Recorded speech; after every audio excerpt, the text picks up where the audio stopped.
Assalamualaikum semua dan selamat sejahtera pelajar-pelajar sedaha sekalian. Cikgu harap kamu semua sihat ya. Okay, so hari ni tajuk RBT kita nak sambung topik unit 1.1.2 menerangkan proses penyelesaian masalah bukan inventif dan inventif. So cikgu nak kamu semua ambil buku teks masing-masing dan buka muka surat 5. Okey, cikgu tunggu ya. Okey, pelajar-pelajar semua dah ambil buku teks. Okey, dah buka muka surat 5. Okey. So topik kita hari ni lah 1.1.2 menerangkan proses penyelesaian masalah bukan inventif dan inventif. So kita lihat dulu masalah bukan inventif. Okey. Proses penyelesaian masalah bukan inventif ni ialah suatu proses penyelesaian masalah yang biasa dialami dalam kehidupan seharian kita. Okey, biasanya individu yang menghadapi masalah ini dia akan mencari jalan keluar untuk mengatasi masalah tersebut. Okey, jika masalah tersebut kita dapat atasi, maka ia dianggap berjaya lah. Okey, kat sini adalah carta alir proses penyelesaian masalah bukan inventif. Okey, cuba pelajar lihat. Okey, kat sini kita akan dalam proses kerjanya ada mula. Okey, kita akan mula. Okey, yang pertama kita perlu mengenal pasti masalah. Okey, saya bagi contoh Nobita. Okay, Nobita dia mengenal pasti masalahnya adalah contohnya pensel dia tumpul. Okay, kat situ dia kenal pasti masalah dia adalah pensel dia tumpul. Okay, langkah yang kedua apa yang perlu dibuat? Nobita perlu menyenaraikan pilihan untuk menyelesaikan masalah. Okay, kat sini Nobita dia ada dua pilihan. Okay. Yang pertama, pilihan untuk menyelesaikan masalah, pensel dia tumpul, dia perlu mengasah pensel. Okay, yang kedua, dia perlu membeli pensel baru. Okey, dua saja dia buat pilihan. Kalau nak lebih pun boleh, tak ada masalah. Ini contoh saja. Okay, langkah yang ketiga, membuat pilihan. Okay, Nobita akan membuat pilihan lah, sama ada dia nak pilih pilihan yang pertama ke ataupun pilihan yang kedua. Okay, kat sini Nobita memilih untuk mengasah pensel. Contoh kat sini dia pilih untuk mengasah pensel, so dia pilih pilihan yang pertama. Okay, langkah yang keempat, Nobita melaksanakan pilihan tersebut. Okay, iaitu dia melaksanakan tadi itulah, iaitu mengasah pensel. Okay, so dia dah melaksanakan. Yang kelima, okey, menilai penyelesaian masalah sama ada berjaya atau tidak. Okey, kat situ Nobita akan menilai sama ada pensel dia sudah tajam atau tidak. So kalau dah tajam maknanya selesailah. Okey, selesai masalah Nobita. Tapi kalau penselnya tidak berjaya, tidak tajam, maka Nobita perlu mengulang semula pada langkah yang kedua. Okey, jelas saya harap pelajar-pelajar semua jelas dengan contoh yang saya bagi ni lah. Okey, mudah saja untuk carta alih proses penyelesaian masalah bukan inventif ni, mudah saja. Okey, saya harap pelajar-pelajar semua faham.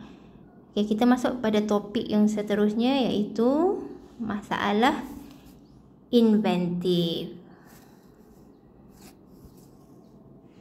Okey pelajar, kita masuk kepada proses penyelesaian masalah inventif. Okay, proses penyelesaian masalah inventif berbeza dengan proses penyelesaian masalah bukan inventif. Okay, kat sini pun kalau kita lihat proses kerjanya pun pada rajah 1.16 pun lain, tak sama. Okey, dalam proses penyelesaian masalah inventif ni berbeza daripada penyelesaian masalah biasa. Biasanya strategi penyelesaian masalah inventif ni kita menggunakan kaedah TRIS. biasanya banyak digunakan dalam bidang-bidang kejuruteraan dan juga industri, di mana kita menggunakan penyelesaian ini dalam tempoh yang singkat pelajar. Sebab itu kita ada kaedah, kita panggil kaedah TRIS sebenarnya. Okey, tak apa, itu kemudian. Sekarang saya nak pelajar fahamlah proses kerja penyelesaian masalah inventif. Kat sini pelajar lihat kita dalam cara ta'alirnya kita ada masalah khusus. Kita bermula dengan masalah khusus. Dalam fasa pertama ni kita perlu menganalisis punca masalah. Menganalisis punca masalah yang dihadapi oleh produk. Masalah ini dia biasanya kita boleh kesan melalui proses kerja yang dikenali sebagai analisis fungsi. Contohnya kat sini saya beri adalah contoh produknya ialah meja. Analisis yang dilakukan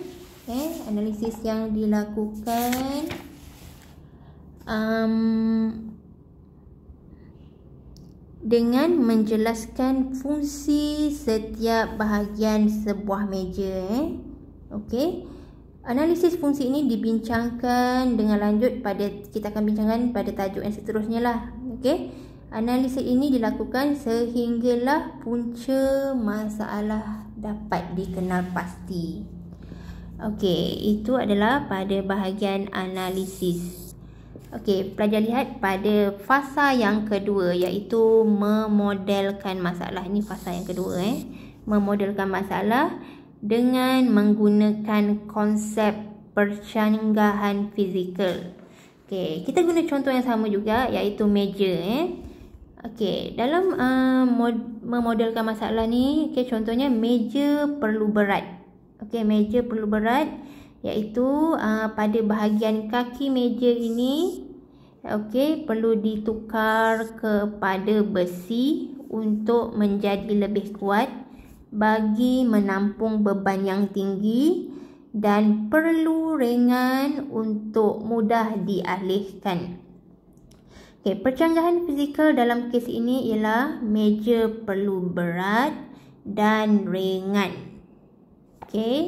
Meja perlu berat dan ringan. Itu saja untuk contoh bahagian model masalah. Kita lihat pada fasa yang ketiga. Murid diperkenalkan dengan dua kaedah penyelesaian. Ini fasa yang ketiga. Ada dua kaedah penyelesaian. Yang pertama kaedah pemisahan ruang.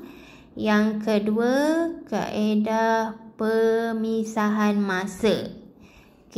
Dalam kaedah ini, pelajar hanya perlu memilih salah satu kaedah pemisahan saja untuk menyelesaikan masalah inventif. Biasanya pemilihan jenis ini kita akan lakukan merujuk pada muka surat 7. Pelajar lihat muka surat 7. Jadual 1.1.2. Dia biasanya ada soalan penentuan kaedah pemisahan. Dekat sini soalannya, adakah percanggahan berlaku pada masa yang sama, ya atau tidak? Jika jawapannya ya, maknanya pelajar pilih kaedah pemisahan ruang lah. Jika tidak, maka pilih kaedah pemisahan masa. Setelah kita mengenal pasti pencanggahan fizikal, iaitu meja perlu berat dan ringan, maka soalan yang perlu ditanyakan tadilah adakah meja perlu berat untuk menampung beban tinggi dan ringan untuk mudah dialihkan pada masa yang sama. So kat sini jawapannya adalah tidak. Kerana meja digunakan untuk menampung beban dan dialihkan pada masa yang berlainan, maka kaedah pemisahan masa yang dipilih. Pelajar, itu adalah contoh bagi fasa yang ketiga tadi ni. Kita lihat fasa yang keempat. Kita ingat pelajar, fasa yang keempat ni iaitu memilih model penyelesaian. Memilih model penyelesaian spesifik, yang ini merujuk kepada prinsip inventif. Okey, prinsip inventif ni nanti ada pada topik yang seterusnya lah. Nanti kita akan lihat. Okey, kat sini setiap kaedah pemisahan yang dibekalkan dengan pilihan-pilihan prinsip inventif. Okey, sebagai contoh, kaedah pemisahan ruang dibekalkan dengan 7 prinsip inventif dan kaedah pemisahan masa juga dibekalkan dengan 7 prinsip inventif. Okey, kedua-dua prinsip ini nanti pelajar boleh lihat pada topik yang seterusnya pada muka surat 16 dan 17. Okey, itu tak apa, itu kemudian. Okey, ini adalah sebagai rujukan untuk kita menentukan pilihan-pilihan prinsip inventif yang bersesuaian bagi menyelesaikan masalah. Okay, setelah kita mengenal pasti jenis kaedah pemisahan, pelajar boleh memilih satu atau menggabungkan beberapa prinsip inventif yang dibekalkan untuk menyelesaikan masalah yang dihadapi. Okay, tak apa pelajar, ini sekadar pengetahuan sajalah untuk penerangan saya dalam proses kerja penyelesaian masalah inventif.